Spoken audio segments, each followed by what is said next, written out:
Alhamdulillahi wa kafa. Wassalatu wassalamu ala sayyidil mujtaba wal mustafa wa ala alihi wa sahbihi al-mustakmilin asy-syarafa.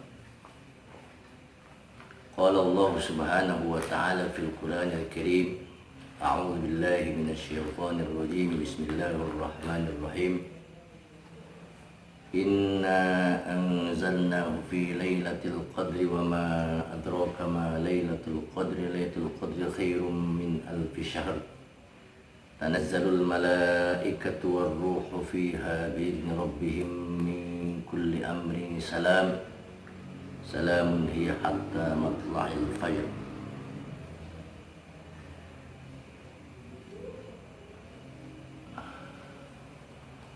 Siswa-siswi MTSN 23 Raksa Tangerang yang Bapak cintai, wabil khusus kelas 71, 72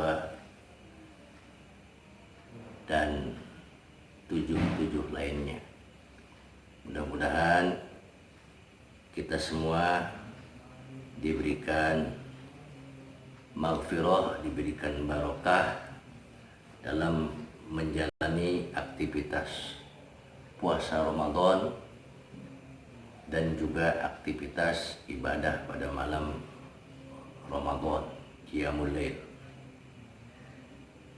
Bagaimana Ramadan kalian? Baik-baik saja, lancar-lancar saja.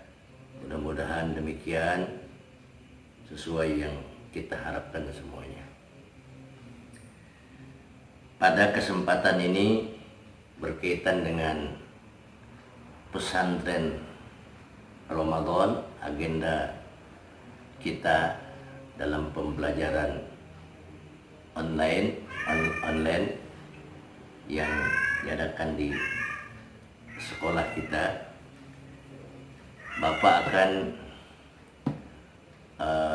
memberikan materi berkaitan dengan bulan puasa Ramadan.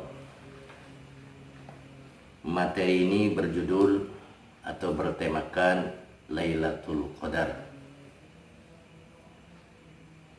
Di dalam materi ini nanti ada beberapa season, ada beberapa kategori yang harus kalian simak.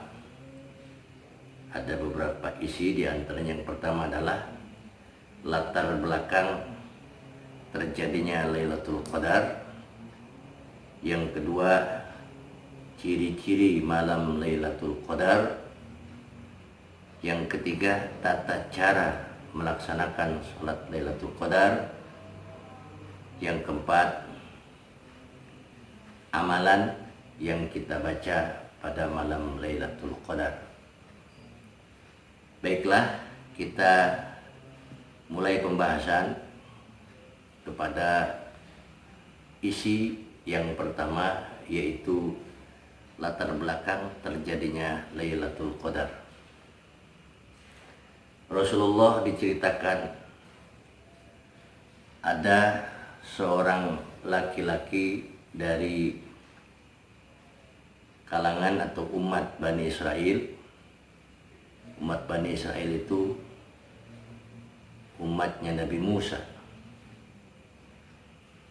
Seorang laki-laki tersebut melaksanakan ibadah, berjihad, bentuk ibadahnya jihad di jalan Allah selama 83 tahun 4 bulan atau sama dengan 1000 bulan. Kita ketahui bahwasanya umat-umat sebelum Nabi Muhammad itu usianya atau umurnya panjang-panjang. Semakin kesini, semakin akhir zaman, khususnya umat Nabi Muhammad itu semakin mengurang, semakin mengecil. Usianya juga semakin pendek. Jarang kita memiliki usia 100 tahun, 90 tahun. Karena Rasul kita sendiri usianya 63 tahun. Kalau umat-umat Nabi yang lain, Nabi Adam dalam Satu riwayat dikatakan tingginya saja mencapai 25 meter.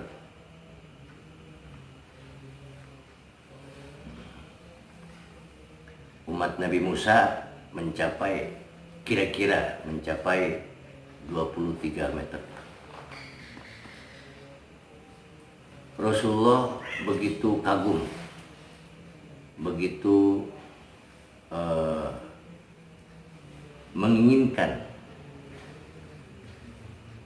umatnya punya nilai ibadah seperti lelaki tadi dari kalangan Bani Israel, mempunyai ibadah sebanyak 83 tahun. Namun kalau kita melihat secara zahir, hal ini tidak mungkin dilakukan oleh umat Nabi Muhammad karena tadi faktor usia umat Nabi Muhammad jarang yang panjang usianya, tidak seperti umat-umat terlebih dahulu. Sehingga keinginan Rasulullah ini dipenuhi oleh Allah dengan diberikannya Lailatul Qadar. Jadi Allah memberikan Lailatul Qadar karena permintaan Nabi Muhammad untuk umatnya, agar umatnya memiliki pahala sebanyak 1000 bulan, yaitu atau dalam kata lain 83 tahun 4 bulan. Lailatul Qadar ini bagi siapa saja umat Nabi Muhammad yang melaksanakan ibadah tepat pada malam Lailatul Qadar, maka dia akan mendapatkan pahala sama seperti ibadah 1000 bulan atau 83 tahun 4 bulan, seperti yang dilakukan oleh seorang laki-laki Bani Israel tadi yang kita ceritakan. Itu latar belakang diberikannya Lailatul Qadar oleh Allah Subhanahu wa taala. Yang kedua, isi yang kedua, ciri-ciri Lailatul Qadar. Apa saja ciri-ciri Lailatul Qadar? Di antaranya laut yang asin pada malam Lailatul Qadar nanti akan terasa tawar. Nanti kalian iseng-iseng kalau mau melihat atau membuktikan, silakan main ke laut. Tapi hati-hati,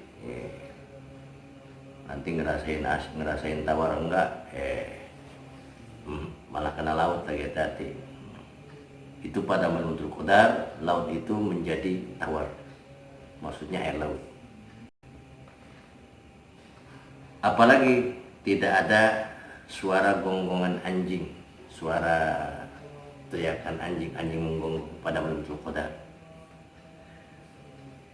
Juga pada malam Lailatul Qadar semua makhluk Allah berzikir dan sujud. Cuma kita enggak kelihatan sama kita. Pohon-pohon, batu-batu dan semuanya makhluk Allah pada malam Lailatul Qadar sujud dan berzikir kepada Allah Subhanahu wa taala. Pagi malam Lailatul Qadar, cahaya matahari begitu terang, bersih, terang dan bersih. Jadi tidak ada sinar-sinar kuning. Nah, itu diantara ciri-ciri Lailatul Qadar pada malamnya. Isi yang ketiga, tata cara sholat Lailatul Qadar. Sholat Lailatul Qadar, nanti kita melaksanakan sholat Lailatul Qadar sebanyak 4 rakaat. Bagaimana niatnya? Niatnya usolli sunnata Lailatul Qadri 4 rakaatin lillahi ta'ala. Bapak ulangi, usolli sunnata Lailatul Qadri 4 rakaatin lillahi ta'ala. 4 4 rakaat sholat tanpa tasyahud awal. Jadi langsung saja dari takbir terus tanpa menggunakan tasyahud awal. Kan tasyahud ada 2, ada tasyahud awal atau tasyahud akhir. Yang dibaca nanti setiap rakaat setelah membaca Al-Fatihah, surat At-Takatsur 1 kali, surat Al-Ikhlas 3 kali. Bapak contohkan, setelah kita membaca Al-Fatihah, ihdinas siratal mustaqim siratal ladzina an'amta 'alaihim ghairil maghdubi 'alaihim waladdallin. Langsung baca At-Takatsur.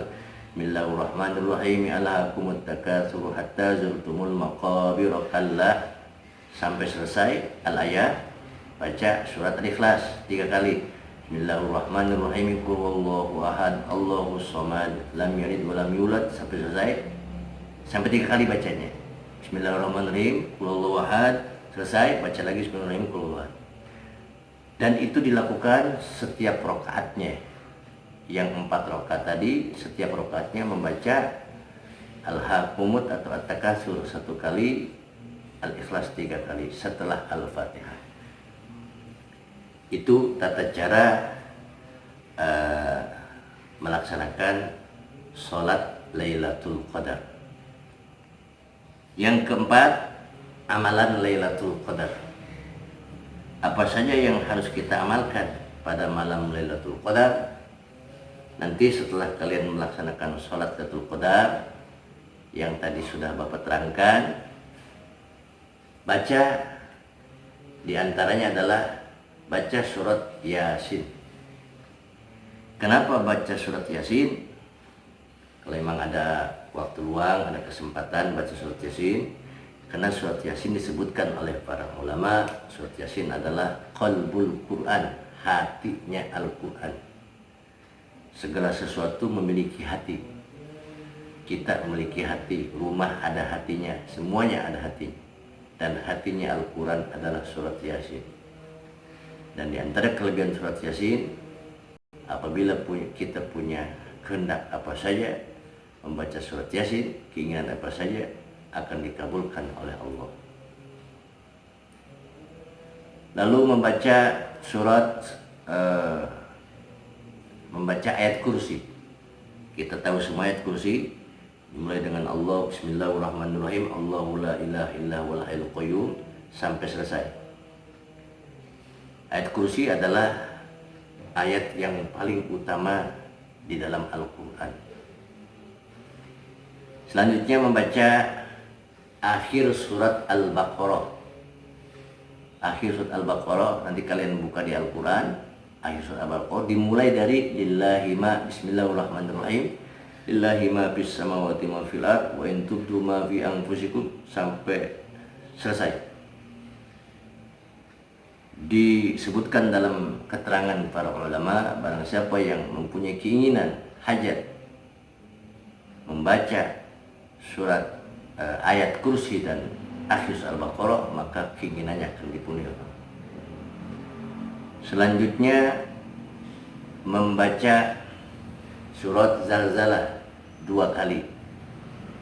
Iza zulzilatil ardu zilzalaha wa akhrajatil ardu. Surat Zalzalah ini disebut surat setengah Al-Quran, atau dengan bahasa Arabnya nisful Quran. Apa maksud setengah Al-Quran? Apabila kita membaca surat Al-Zalzalah 2 kali sama dengan membaca 1 Al-Quran. Selanjutnya membaca surat Al-Kafirun, Qul ya Al-Kafirun, sebanyak 4 kali. Kenapa 4 kali? Sebab surat Al-Kafirun disebut seperapat Al-Quran, seperempat Al-Quran. Karena membaca surat Al-Kafirun 4 kali sama dengan membaca 1 Quran. Selanjutnya membaca surat Al-Ikhlas 3 kali. Qul huwallahu ahad, Allahus samad, sampai selesai. Karena surat Al-Ikhlas disebut sepertiga Al-Quran. Artinya barang siapa yang membaca surat Al-Ikhlas 3 kali, maka pahalanya sama dengan membaca satu Al-Quran. Selanjutnya, baca juga amalan Bapak sebutkan atau zikiran La ilaha illallahul halimul karim, Subhanallahi rabbis samawati sab'i wa rabbil arsyil azim. Bapak ulangi. La ilaha illallahul halimul karim, Subhanallahi rabbis samawati sab'i wa rabbil arsyil azim. Baca sebanyak 3 kali. Ya, Bapak ulangi lagi supaya kalian bisa dihafal. La ilaha illallahul halimul karim, Subhanallahi rabbis samawati sab'i wa rabbil arsyil azim. Setelah itu perbanyak istighfar, astagfirullahalazim, perbanyak tasbih, subhanallah subhanallah, perbanyak tahmid, alhamdulillah alhamdulillah, perbanyak tahlil la ilaha illallah. Itu di antara amalan-amalan Lailatul Qadar. Nanti kalian baca amalan-amalan tersebut setelah sholat Lailatul Qadar. Terakhir sebelum penutup, anak-anakku sekalian, Lailatul Qadar, orang yang mendapatkan Lailatul Qadar minimal yang melaksanakan sholat isya berjamaah dan sholat subuh berjamaah. Maksimalnya malamnya dipakai ibadah penuh, ya. Tapi minimalnya tadi sholat isya berjamaah, sholat subuh berjamaah. Kenapa sholat subuh berjamaah, sholat isya berjamaah, sholat isya berjamaah, sholat subuh berjamaah bisa mendapatkan Lailatul Qadar? Karena sholat isya berjamaah terhitung separuh malam, sholat subuh berjamaah terhitung separuh malam. Jadi kalau kita sholat isya berjamaah, sholat subuh berjamaah, maka berarti sama dengan 1 malam. Nah, mudah-mudahan kita semua, Bapak dan kalian semua, diberi kekuatan, diberi kesabaran di dalam melaksanakan ibadah Ramadan ini, dan mudah-mudahan kita semua diberikan Lailatul Qadar. Amin ya rabbal alamin. Demikian dari Bapak. Apabila ada kehilapan kesalahan, Bapak mohon maaf yang sebesar-besarnya. Nanti kalau bisa, bukan kalau bisa, harus mereka simak baik-baik keterangan Bapak ini, simak baik-baik, lalu setelah dan pahami oleh kalian, setelah itu diamalkan, dipraktekkan. Apalagi sekarang ini kita sudah melewati atau memasuki malam-malam ganjil akhir Ramadan. Dan menurut banyak keterangan, Lailatul Qadar itu berada pada ganjil di akhir Ramadan. Sekian dari Bapak.